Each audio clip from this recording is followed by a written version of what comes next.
Hello everyone. Welcome back to Guide Pro. Instagram has added a new feature that many users do not know about.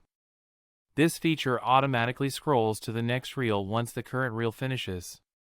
Today I will show you how to enable auto scroll on Instagram Reels. First, open the Instagram app on your phone. Make sure the app is updated to the latest version. Now open any reel on your screen. Tap once on the reel to bring up the options. Next, tap on the three dots at the bottom right corner.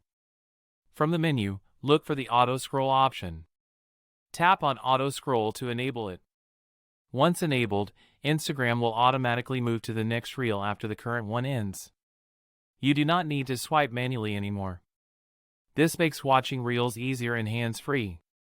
If you do not see the auto scroll option, do not worry. This feature is rolling out gradually to users. Make sure your Instagram app is updated. Try again after updating or wait for the feature to appear. This is how you can enable auto scroll on Instagram Reels. If this video helped you, give it a like. Subscribe to Guide Pro for more Instagram tips and app updates. Thanks for watching, and I will see you in the next video.